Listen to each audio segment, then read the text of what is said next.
আসসালামু আলাইকুম। স্বাগতম প্রিয় শিক্ষার্থীবৃন্দ আজকের অনলাইন ক্লাসে। উম্মেছিনা, প্রভাষক, ইসলাম শিক্ষা বিভাগ, পাংশা সরকারি কলেজ, পাংশা রাজবাড়ী। আজকের পাঠ পরিচিতি শ্রেণী উন্মুক্ত বিশ্ববিদ্যালয় বিএ বিএসএস দ্বিতীয়, বিষয় ইসলাম শিক্ষা। প্রিয় শিক্ষার্থীবৃন্দ, আজকের পাঠ পরিচিতি আল কোরআনের পরিচয়। আল কোরআনের পরিচয় আল্লাহ রাব্বুল আলামিন পবিত্র কোরআনে সূরা বাকারার 29 নম্বর আয়াতে বলেছেন, ওয়াল্লাযী খালাকা লাকুম মা ফিল আরদি জামিয়ান। তিনি আল্লাহ, যিনি পৃথিবীর সব কিছু তোমাদের জন্য সৃষ্টি করেছেন। সূরা হাশরের মধ্যে আল্লাহ রাব্বুল আলামিন বলেছেন, লাওয়াং জালনা হাজাল কুরআনা আলা জাবালিল্লা রাআইতাহু খাশিয়াম মুতাসাদ্দিয়াম মিন খাশিয়াতিল্লাহ।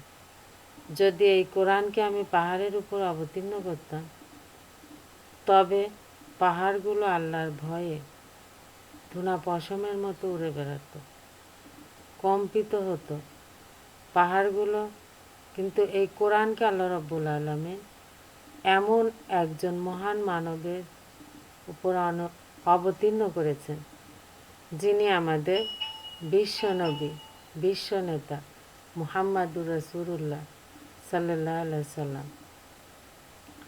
পবিত্র কোরআন হচ্ছে মানুষের হেদায়েত স্বরূপ আল্লাহ রাব্বুল আলামিন। মানুষের সবচেয়ে বড় একটা নিয়ামত হলো আল্লাহ রাব্বুল আলামিনের কোরআন এই বিশ্ববাসীর জন্য।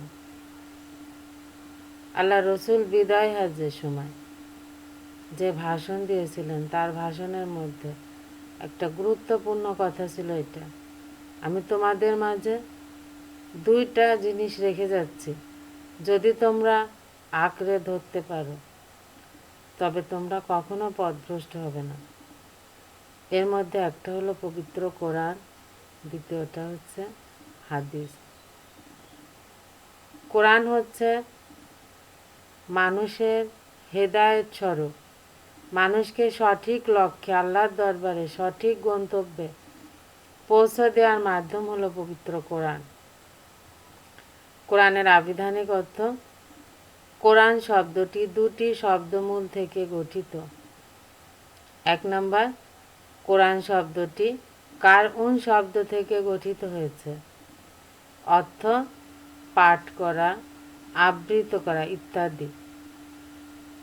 2 নাম্বার, কোরআন শব্দটি কারনুন শব্দমূল থেকে গঠিত। একটা হচ্ছে কারউন আর একটা হচ্ছে কারনুন।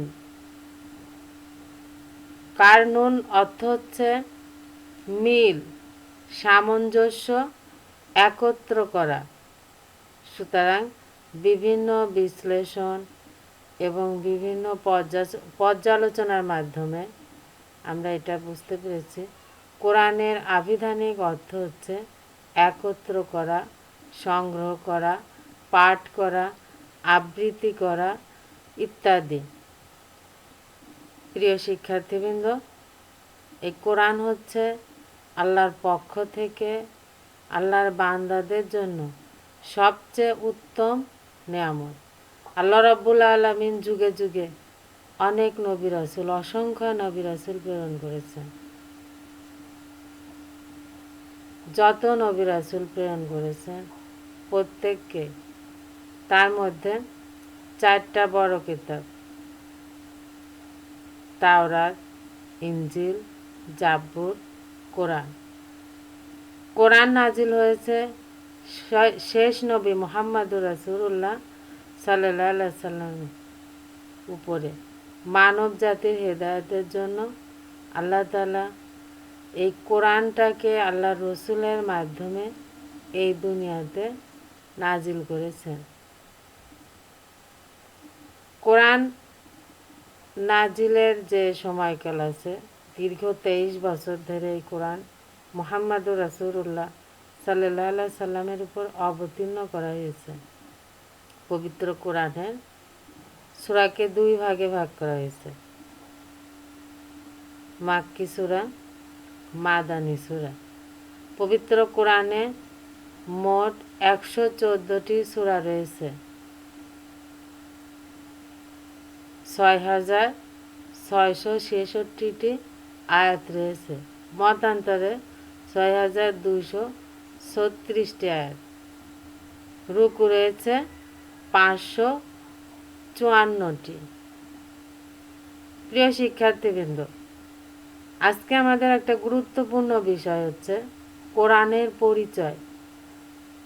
কোরআন শুধু পড়লেই হবে না, কোরআনকে বুঝে পড়তে হবে। আল্লাহ রাব্বুল আলামিন পবিত্র কোরআনে বলেছেন, ওয়ারাত্তিলিল কুরআনা তারতিলা, তোমরা কোরআনকে পড়ো সহি শুদ্ধ করে, তারতিল সহকারে, অর্থাৎ বুঝে শুনেই কোরআন পড়তে হবে। কিয়ামতের মাঠে রাসূল সাল্লাল্লাহু আলাইহি ওয়াসাল্লামের হাদিস থেকে এসেছে, কিয়ামতের মাঠে অর্থাৎ কঠিন বিচারের দিনে দুইটা জিনিস যদি মানুষের পক্ষে কথা বলে, সাক্ষী দেয়, তবে আল্লাহ তাকে বিনা বিচারে জান্নাতে দেবেন। প্রথমটা হচ্ছে পবিত্র কোরআন। ওই সময় কিয়ামতের দিন আল্লাহ সূরা ফাতিহার মধ্যে বলেছেন, মালিক ইয়াউমিদ্দিন, আমি বিচার দিনের মালিক। সেই কঠিন বিচার দিনে আল্লাহ রাব্বুল আলামিন মানুষের জবান বন্ধ করে দেবেন, কিন্তু কোরআনের জবান আল্লাহ খুলে দেবেন। কোরআন মানুষের পক্ষে কথা বলবে, সাক্ষী দিবে। আর যদি কোরআন কারোর পক্ষে কথা বলে আর সাক্ষী দেয়, আল্লাহ রাব্বুল আলামিন তার কোনো বিচার করবেন না। দ্বিতীয় নাম্বার হচ্ছে রমজান মাসে রোজা। কোরআন হচ্ছে আমাদের জন্য সবচেয়ে বড় একটা নিয়ামত। আল্লাহ রসুলের মুজিজা পবিত্র কোরআন। মুজিজা মানে হচ্ছে অলৌকিক ঘটনা। রাসূল সাল্লাল্লাহু আলাইহি সাল্লামের সর্বশ্রেষ্ঠ মুজিজা হলো পবিত্র কোরআন। তো যাই হোক, আজকে এরপরে আমরা যে বিষয়টা জানতে পারবো সেটা হচ্ছে পবিত্র কোরআনের পারিভাষিক অর্থ। কোরআনের পারিভাষিক অর্থ আল্লাহ রাব্বুল আলামিন কোরআনের বর্ণনা আল্লাহ নিজেই দিয়েছেন। কোরআন হচ্ছে আল্লাহর প্রেরিত বাণী, যেটা মুহাম্মাদুর রাসূলুল্লাহ সাল্লাল্লাহু আলাইহি সাল্লামের উপর অবতীর্ণ করা হয়েছে জিবরাইল আলাইহিস সালামের মাধ্যমে, যেটা সংরক্ষিত ছিল লাউহে মাহফুজে। আল্লাহর ঘরকে যেভাবে আল্লাহ রক্ষণাবেক্ষণের দায়িত্ব নিয়েছেন, ঠিক পবিত্র কোরআনও হচ্ছে আল্লাহর বাণী। এই কোরআনটা আল্লাহ রব্বুল আলামিন সেইভাবে লাউহে মাহফুজে থেকে আস্তে আস্তে করে দীর্ঘ 23 বছর ধরে মুহাম্মাদুর রাসূলুল্লাহ সাল্লাল্লাহু আলাইহি সাল্লামের উপর অবতীর্ণ করেছেন। কোরআনের পারিভাষিক অর্থ বলতে গিয়ে আশরাফ আলী থানভী রহমাতুল্লাহ আলাইহি, যিনি ভারতীয় উপমহাদেশের বিশিষ্ট একজন আলেম, তার লেখা, আল কোরআন হচ্ছে শব্দ অর্থ উভয়ের সমষ্টি। এটি মহান আল্লাহর সেই কালাম যা তার থেকে হযরত মুহাম্মদ সাল্লাল্লাহু আলাইহি সাল্লামের উপর নাজিল হয়েছে এবং হযরত মুহাম্মদ সাল্লাল্লাহু আলাইহি সাল্লামের কাছ থেকে সংশয়হীন পদ্ধতিতে মাসহাফে লিখিত হয়ে আমাদের কাছে পৌঁছেছে। বিভিন্ন গ্রন্থে বিভিন্নভাবে কোরআনের সংজ্ঞা দেওয়া হয়েছে। কোরআনের সংজ্ঞা দিতে গিয়ে কোরআনের একটা গুরুত্বপূর্ণ সংজ্ঞা, যেমন মুজামুল ওয়াসিফ, এভাবে বিভিন্ন ইসে আছে। আল কোরআনু হুয়া কিতাবুল্লাহি নাজালা আলা মুহাম্মদ সাল্লাল্লাহু আলাইহি সাল্লাম লিহিদায়াতিন নাসা মিনাজ জুলুমাতি ওয়ান নূর। কোরআন হচ্ছে এমন একটা কিতাব যা মুহাম্মাদুর রাসূলুল্লাহ সাল্লাল্লাহু আলাইহি সাল্লামের উপর অবতীর্ণ করা হয়েছে মানুষকে অন্ধকার থেকে আলোর পথে নিয়ে আসার জন্য। কোরআন হচ্ছে আল্লাহর বাণী। আল্লাহ রাব্বুল আলামিন কোরআনের দায়িত্ব, কোরআনকে আল্লাহ রাব্বুল আলামিন কোরআনের দায়িত্ব নিজেই নিয়েছেন, কিন্তু জিবরাইল আলাইহিস সালামের মাধ্যমে মুহাম্মাদুর রাসূলুল্লাহ সাল্লাল্লাহু আলাইহি সাল্লামের উপরে দীর্ঘ 23 বছর ধরে অবতীর্ণ করেছেন,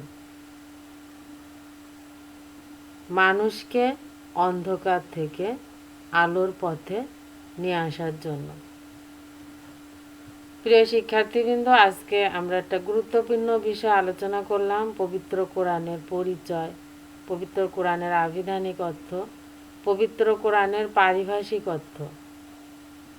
আশা করি আজকের ক্লাস থেকে তোমরা সবাই উপকৃত হবে। সবার সুস্বাস্থ্য কামনা করে আজকে আমি আমার অনলাইন ক্লাস শেষ করছি।